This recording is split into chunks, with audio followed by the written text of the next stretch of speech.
Gaza Israel war zone से एक और ब्रेकिंग न्यूज सामने आ रही है। इजराइल के साथ हो रहे युद्ध में आतंकवादी संगठन हमास ने अपनी पूरी युद्ध की तकनीकी कला को झोंक दिया है। इजराइल के साथ ऊपर हमला करने के पहले उसने बाकायदा अपना एक लंबा चौड़ा कमांड सेंटर बनाया और ये कमांड सेंटर जमीन के ऊपर भी है और जमीन के नीचे दोनों जगह बनाए गए हैं। इन कमांड सेंटर्स में हमास ने आधुनिक तकनीक से युक्त कंप्यूटर और दूसरे उपकरण स्थापित किए हैं। साथ ही आपको बताएं कि जिस जगह से इजराइल पर अटैक किया जा रहा है यानी कि गाजा पट्टी का इलाका, वहां भी आधुनिक उपकरण लगाए गए हैं। एडवांस टेक्नोलॉजी का इस्तेमाल किया गया है।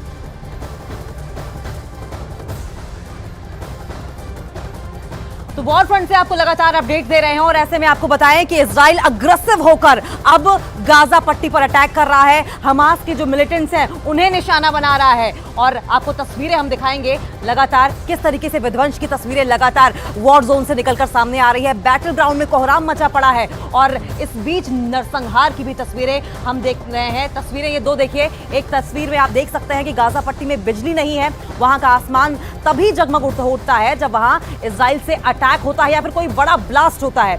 तड़के भी इजराइल ने 100 से ज्यादा एयर स्ट्राइक को अंजाम दिया है। लेकिन अगर दूसरी तस्वीर आप देखेंगे तो जब आप तस्वीर देखेंगे तो नोटिस करेंगे कि धुआं उठता हुआ दिखाई दे रहा है। इजराइल गाजा पर इतने बम बरसा रहा है कि गाजा का आसमान धुआं हो उठा है। एक तरफ इजराइल हमले कर रहा है, दूसरी तरफ हमास धमकी दे रहा है कि जैसे जैसे हमले होंगे वो बंदूकों को मारता जाएगा। जाहिर है अब हमास खौफ में है और इजराइल से हमले रोकने की लगातार गुहार भी लगा रहा है।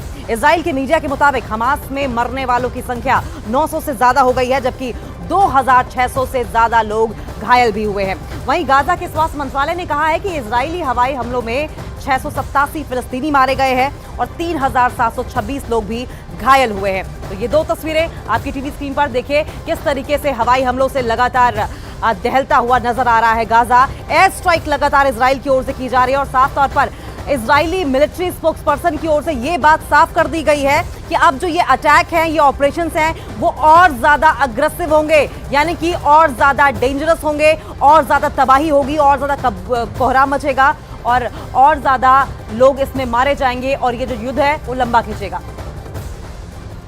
और अमेरिका ने इजराइल के आसपास यूरोप और बाकी अड्डों पर फाइटर जेट की तैनाती बढ़ाने का फैसला कर लिया है।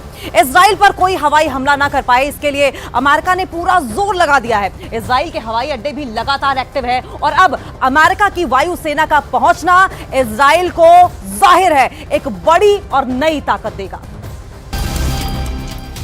A-10 थंडरबोल्ट विमान जो नीचे उड़ते हुए टैंकों के पूरे दस्तों को खत्म कर सकता है। इस विमान को फ्लाइंग टैंक भी कहते हैं, जिस पर छोटे हथियारों की गोलीबारी का फर्क नहीं पड़ता।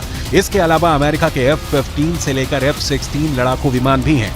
लेकिन असली ताकत जो अमेरिका ने इजराइल को बचाने के लिए उतारी है वो है F-35 फाइटर जेट। ये वो फाइटर जेट है जो इजराइल के पास भी है, लेकिन अभी उनकी तादाद सिर्फ 40 है। लिहाजा मल्टी फ्रंट के लिए इजराइल की वायुसेना को ऐसे बहुत से विमानों की जरूरत पड़ सकती है, जिसकी भरपाई अमेरिका की मदद से पूरी होगी। F-35 का करीब रहना इजराइल के दुश्मनों को दूर रखने में मदद जरूर करेगा।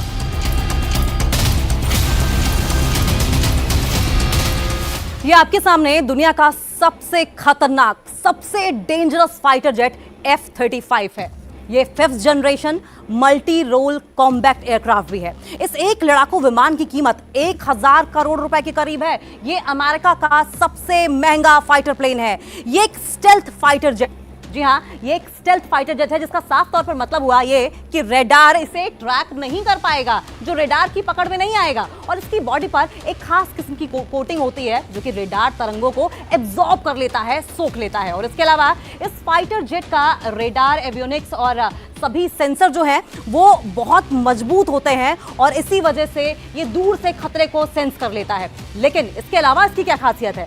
पायलट का हेलमेट भी बहुत खास होता है, जिसकी कीमत 3 करोड़ रुपए होती है। देखिए ये कॉकपिट है और कॉकपिट में पायलट जब बैठता है तो एक खास तरह का हेलमेट लगाता है जिस हेलमेट की कीमत 3 करोड़ रुपए के आसपास होती है। F-35 में मिसाइल बॉडी के अंदर छुपाई जा सकती है, जिसे इंटरनल बे में छुपाकर रखा जाता है और इसके अलावा यहां और भी हथियार रखे जाते हैं ताकि दुश्मन को रेडार सिग्नेचर ना मिले। और इसके अलावा इसके विंग्स की अगर बात करें, ये देखिए इसके विंग्स अगर आप देखेंगे तो इसके विंग्स में 10 रेडियो एंटीना है, यानी कि 10 दिशाओं से भी अगर दुश्मन अटैक करने की सोचे तो दुश्मन के रेडार की वार्निंग पहले ही पायलट को मिल जाए और वो अलर्ट हो जाए।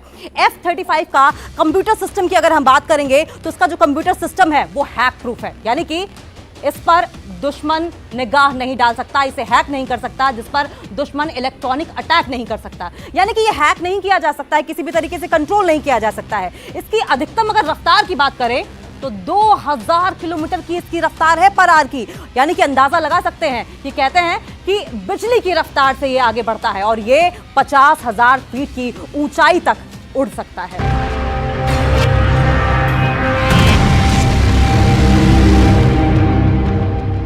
बड़े हथियार बड़ा युद्ध रोकते भी हैं, लेकिन बड़े युद्ध की जमीन भी तैयार करते हैं। इस वक्त इजरायल का सबसे बड़ा दुश्मन ईरान बहुत खामोशी से अमेरिका की चाल देख रहा है। ईरान ने हमेशा